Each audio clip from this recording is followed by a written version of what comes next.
Black waitress whispers to governor candidate, "There's drugs in your glass, and the sham marriage is exposed. You need to stop smiling like you trust these people." That was the last thing her mother said before Amira left for her shift, and now, just 4 hours later, her whispered warning was dissolving like sugar and poison.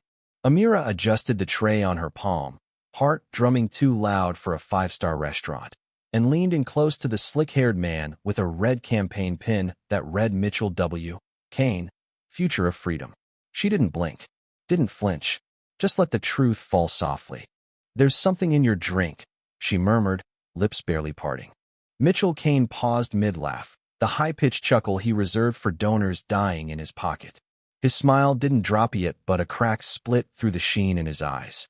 The two other men at the table, both white, both reeking of old money and newer sins, didn't notice. But Mitchell heard her. He always noticed black voices when they threatened his shine. Amira stood straight again, her apron crisp and clean. She'd served thousands of men like him smooth lies, loud ambitions, and behind closed doors, the ugliest truths. But this wasn't routine. This was planned. This was sabotage, and she was done pretending to be part of the furniture. Mitchell stared at the flute of water in front of him, not the bourbon he'd ordered, then up at her. His voice was a whisper, but sharp like broken glass. "What did you say?" She didn't answer. She didn't have to. Not here. Not now. Moments later, she was already gone like a shadow back into the kitchen, back into silence. The room buzzed with fork clinks and polite racism. No one suspected a thing. Except Mitchell. And that was enough. He didn't drink. He didn't speak. He just stared. And then he stood. In less than a minute, the laughter at his table had dissolved. One of the donors, Grant Hutchinson, owner of 2 prisons and 3 oil companies, raised an eyebrow. "You all right, Mitch?" Mitchell blinked. "I need to use the restroom." But he didn't go to the restroom. He followed the waitress. Amira was sliding her tray onto a steel counter, her body still trembling beneath layers of practiced calm. When she turned and saw him, her mask was already back on. "You think I poisoned your drink?" she asked flatly. He locked the swinging kitchen door behind him. "Was it you?" His voice was lower now. Edgy. Frantic. She shook her head. "I said someone did." His jaw clenched. "You're going to ruin me." "Or maybe I just saved your life," she replied. For 3 seconds, there was only the hum of the walk-in cooler. Then his phone buzzed. A message from Elise. "Don't drink anything. Trust no one. We're exposed." He turned pale. Amira saw it. That white man going see-through kind of pale. "Who told you?" he asked, but it wasn't really a question. "Someone who doesn't like liars," she said. Mitchell stepped back, eyes flicking toward the dishwashing door. But she cut him off. "You married Elise to cover up her donor connections. You parade around like some moral saint while she launders cash through eco-charities that don't even have office space. And don't even get me started on the fake adoption campaign." He froze. No one outside the inner circle knew about that. "How do you know all this?" he asked, voice shaking. "Because one of her interns is my cousin.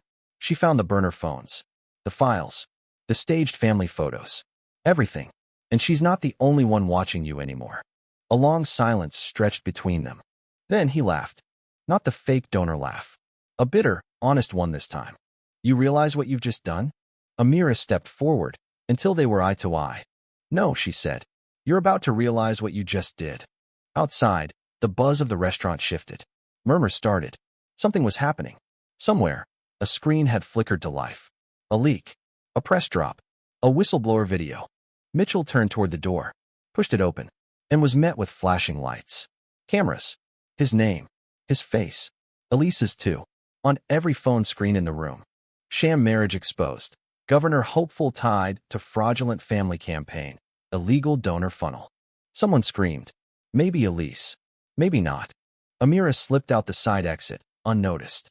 2 blocks away, she leaned against a streetlight, heart thudding, but not from fear this time, from relief. She pulled out her own phone. A text from her cousin lit the screen. "We got him. You were perfect. I love you." Amira smiled. But it faded quickly. She looked back at the restaurant, now a hive of chaos. Because this was just the start.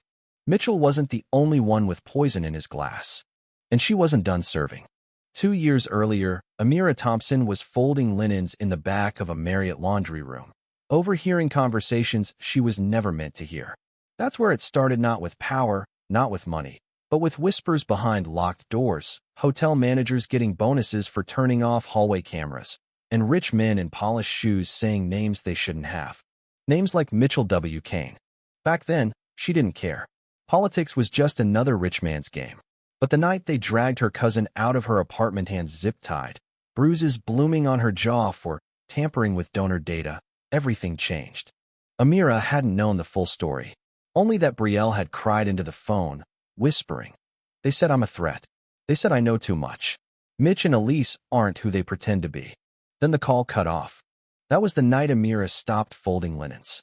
She quit her job and took one at Le Pavillon, Mitchell's favorite fundraising haunt and purpose. She learned the wine list, mastered the art of invisible service, and got close enough to memorize every twitch in his jaw. 2 years of silent steps and calculated pauses, waiting for the right moment. Tonight had been it. But exposing the sham marriage? That was just the surface. The real rot went deeper. Amira's phone buzzed again. Another message from Brielle, finally out of hiding and now safely living under a whistleblower protection program in D.C. We intercepted emails between Elise and the campaign CFO. They knew the press was closing in. Elise tried to hire a fixer. Paid in crypto. We got the wallet address. Amira replied with shaking fingers. Mitchell looked scared tonight. I think he knows it's over. Brielle sent back one word. He'll fight dirty. And he did. The very next day, headlines spun. Waitress plants evidence in governor's drink. Rogue employee with criminal ties linked to political sabotage. Candidate's wife receives death threats. Amira's photo unflattering, filtered, and cropped to make her look angry splashed across the screen of every local news station. Suddenly, she wasn't a brave voice. She was the problem. White anchors debated her motives. Online trolls scoured her past for anything remotely scandalous. One blogger claimed she had once been suspended in high school for aggressive behavior. She hadn't. Another said she was part of a radical feminist cult. There was no such thing. But the worst part was Elise Kane's public statement. She stood outside their $6.5 million estate in Virginia, wearing pearls and crocodile tears, her voice quivering as she looked into the camera. I fear for my safety, Elise said. This woman infiltrated our lives. Lied. Manipulated. And now, she's trying to destroy my husband's campaign with these outrageous accusations. A journalist raised a hand. Do you deny the marriage was a strategic arrangement to launder campaign donations? Elise didn't blink. That accusation is not only false, it's disgusting. Mitchell and I love each other. We always have. Amira watched the clip on mute from her cousin's borrowed apartment. Her stomach flipped. Love. She knew love didn't look like staged hand-holding in hotel lobbies or whispered arguments in French. She'd seen them once, in the restaurant's back alley, after a donor dinner. Elise had hissed, Do you even remember who I was before you made me this trophy? And Mitchell had spat, You were nothing without my name. But the public didn't know that. They only saw the white woman crying. Amira stared at her reflection in the apartment mirror. Her face looked different now. Tighter. More hollow. But her eyes burned hotter. She turned back to her laptop. Opened the encrypted file Brielle had sent. It was all there. Receipts from shadow donors routed through fake nonprofits. Photoshopped images of Mitchell and Elise volunteering with inner-city children. A draft email. Let's get the Black Vote photo op done next week. Pick a church. Make sure the preacher looks clean. She closed the laptop. While rising. They weren't just lying. They were using people like her. Like her mother. Her brother. Every time Mitchell smiled on TV and said he was fighting for the working class, he was slipping a dagger into their backs. And now he was painting her as a criminal. She had 2 choices, run or burn the whole house down. She chose fire. The next morning, she walked into a news studio. The producer, black woman, mid-30s, tired eyes gave her a long look. You sure about this? Amira nodded. Once this airs, there's no going back. Mitchell's team will come after you hard. They already are. The woman tilted her head. Why now? Amira took a breath. Because I'm done letting people with money write the narrative. I'm not their story. I'm the one telling it now. The interview aired at 7 p.m. By 8:15, Amira was trending nationwide. She told them everything. Names. Documents. Motives. Not just about the sham marriage but the web of lies connecting Mitchell Kane to prison contracts, charter school rackets, and dark money from foreign shell core. And then, she told them about the glass. I wasn't trying to poison him, she said. I was trying to warn him. Someone else had already done it. The interviewer blinked. Wait, you're saying someone else tried to poison the candidate? Amira nodded. I overheard a conversation in the back hallway. One of his own donors was planning to spike his drink to keep him in line. Said if he started talking about stricter tax audits, they'd put him to sleep. I panicked. I switched the drinks. Then I warned him. But why didn't you just call the police? Her eyes hardened. Because when a black woman calls the cops in a rich white space, she doesn't walk out alive. I did what I had to do. The world exploded. Mitchell's campaign team tried to contain the damage. They blamed a rogue donor, staged a press conference, denied everything. But the tide was turning. By midnight, 3 former interns had come forward, confirming Amira's story. Then a former accountant from Elise's charity. Then a former driver who'd seen Mitchell pick up unregistered cash envelopes from hotel lobbies. And finally, shockingly, Elise herself. 2 days later, she released a pre-recorded video, face bare, voice flat. I'm done lying for him. He used me, just like he's used all of you. The press lost its mind. Mitchell Kane's campaign imploded overnight. Donors pulled out. Endorsements vanished. By the end of the week, he withdrew from the race. Amira, though, didn't celebrate. Because this wasn't about revenge. It was about reminding them that truth doesn't need a spotlight, just needs one voice brave enough to whisper it. And she wasn't whispering anymore. The silence after Mitchell Kane's downfall wasn't peaceful. It was loud in the way grief often is, filled with anonymous threats, backroom negotiations, and the eerie quiet of powerful men regrouping. Amira knew it wouldn't be over just because the headlines had changed. She moved from city to city every few weeks, slept in safe houses set up by a nonprofit for whistleblowers, rarely used her real name, and avoided digital devices unless absolutely necessary. Even then, burner phones only. Her face, though, had become inescapable. Billboards in some cities showed her with a red X drawn over her eyes. Online, bots and trolls flooded forums calling her a homewrecker, a liar, a traitor to the American dream. But something else was happening too. In places she never expected, in churches, on college campuses, in barbershops and subway stations, people were whispering her name not with disdain, but with reverence. Amira Thompson had pulled back the curtain. She wasn't supposed to. She was supposed to serve the drinks, not challenge the guests. Supposed to smile, not expose. Supposed to disappear, not matter. And yet, here she was. 2 months after the fall, she was invited to speak at an event in Atlanta, closed-door civil rights summit featuring journalists, activists, and lawyers who had been watching her every move. At first, she declined. But then she thought of her cousin Brielle, who had risked everything just to hand her the first piece of truth. So Amira said yes. The event was hosted in an old church repurposed as a community center.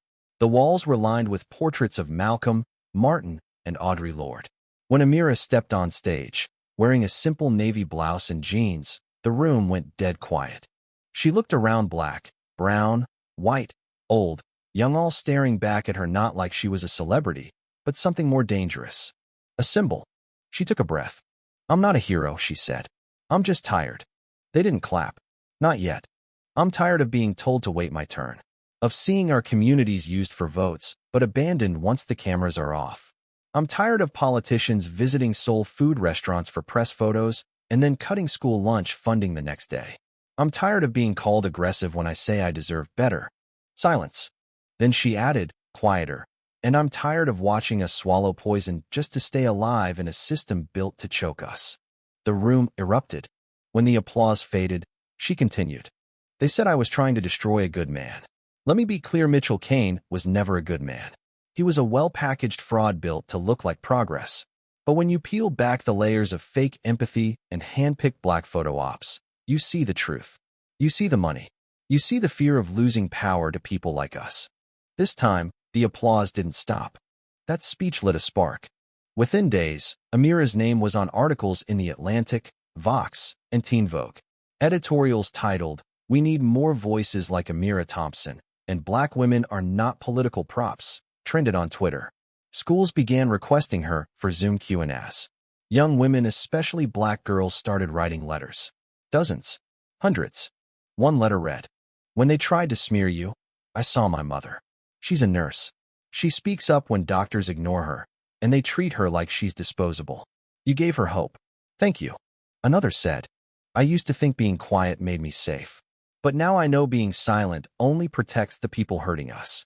And then, one letter came from someone Amira never expected. Elise Kane. It arrived in a plain white envelope, no return address. The handwriting was elegant. The paper smelled like gardenia. "Amira, you don't owe me forgiveness. I know that. But I want to tell you something. I let them use me because I was scared. I married Mitchell because I thought it would make me powerful. But I never realized how small it made me. I watched them rip apart your life and smiled for the cameras while they did it. I said your name in interviews with venom I didn't even feel. And I did it because I thought my silence would keep me safe. But I was wrong. If there's a way I can help undo what we did, truly help, I'll be waiting. Elise."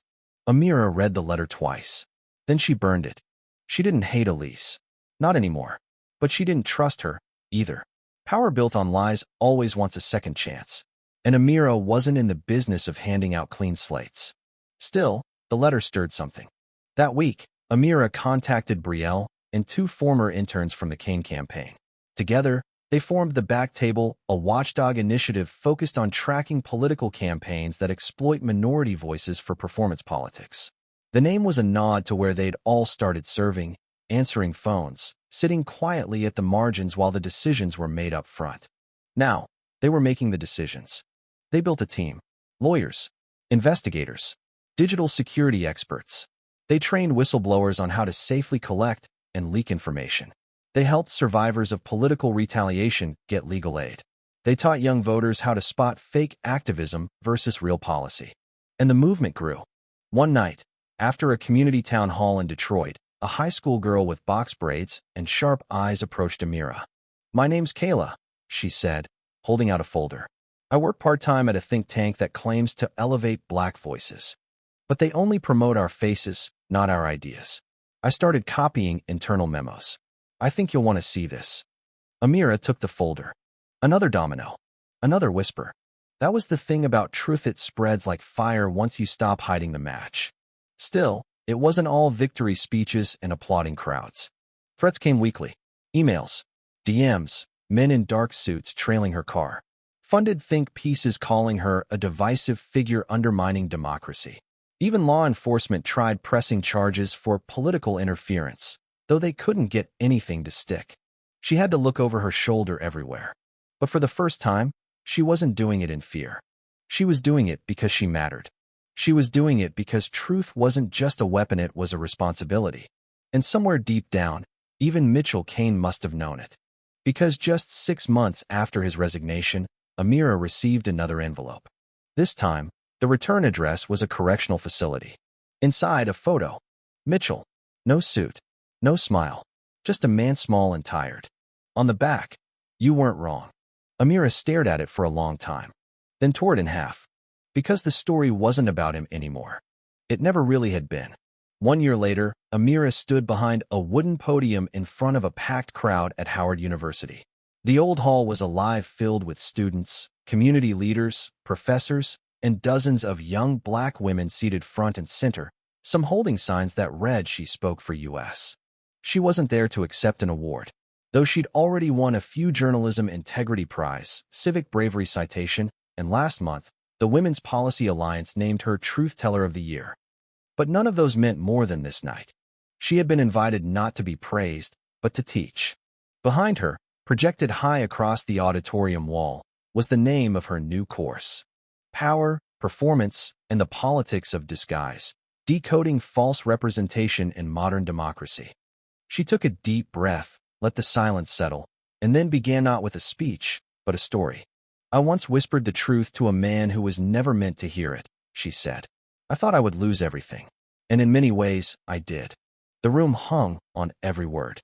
"I lost my job, my city, my sense of safety. For months, I couldn't show my face in public without wondering if someone was waiting to hurt me. But what I gained in return was clarity." She paced slowly, letting her words land. "I saw how easy it was for a powerful lie to parade as virtue. How institutions, media, even some of our own communities will protect power if it wears the right skin, speaks in the right tone, and smiles just wide enough. But I also saw something else. She stopped, looked out at the crowd. I saw you. Soft murmurs rose. Some smiled. A few teared up. I saw people who were never supposed to speak finally screaming. I saw girls from Chicago projects fact-checking senators. I saw boys from rural towns challenging police budgets with spreadsheets. I saw elders bringing boxes of old letters and court documents and saying, "No more secrets." She shook her head, a smile tugging at the edge of her mouth. You know what scared them the most? Not that I knew the truth, but that I told it. Out loud. In public. Unapologetically. Thunderous applause. After the lecture, she stayed for hours. Signing books. Taking photos. Answering questions. Not just about Mitchell, or Elise, or the campaign scandal, but about how to stay brave when everything inside you wants to run. How to keep your voice when the world tries to smother it. Don't just whisper the truth, she told one girl with trembling hands. Make them hear it. Outside the university that night, Amira sat in the back of a black sedan, flipping through a folder handed to her just before she left. It had been given to her by a young campaign aide from Florida, no older than 22. Inside, photos, receipts, documents, another story waiting to be told. Another politician making promises to marginalized communities while secretly investing in detention centers. She sighed, not with defeat, but understanding. The work never stopped. She turned to the driver, a retired union organizer who now worked with the back table. "Airport, please," she said. "And call Brielle. Tell her I'm heading to Tallahassee." By now, Amira had a team of 30 across the country. Lawyers, researchers, media consultants, all volunteers, all believers. Their mission wasn't revenge. It wasn't even justice in the traditional sense. It was exposure. They didn't campaign for candidates. They didn't endorse parties. They followed one rule. If you exploit the people you claim to serve, you'll find you. Mitchell Kane became the first of many. Since then, 4 mayors had resigned. 2 prosecutors. 1 senator under federal investigation. Not all thanks to Amira alone, but because she had lit the first match, others were no longer afraid to strike theirs.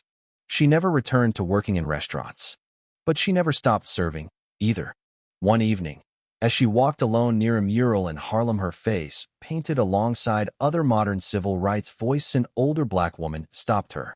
"Are you the girl who warned that politician? The one who told him his glass was poisoned?" Amira smiled. "I guess I am." The woman nodded slowly. "That was the moment I started watching the news again." Amira blinked. "Really?" She chuckled. "'Cause I thought maybe truth still matters if someone's willing to whisper it at the right time." They stood in silence for a beat, under the dim orange glow of a street lamp. Then the woman leaned in close. "I'm glad it was you," she whispered. Sometimes, late at night, Amira still remembered the first moment it all shifted, that tray in her hand, the weight of her decision, the tremble in her voice as she leaned in toward power and said, "There's something in your drink." That moment wasn't just about saving a life. It was about reclaiming hers. The irony wasn't lost on her how she had been painted as the villain in a story where truth was poison and lies were the wine. But in the end, the truth hadn't destroyed her. It had freed her. Years later, when a documentary about her aired on national television, it opened not with interviews or archive footage, but with a quote etched across the screen. "Whispers are where revolutions begin." And then, the screen cut to black. But her voice echoed steady, clear, unwavering. "They told me to serve. I chose to speak." The end.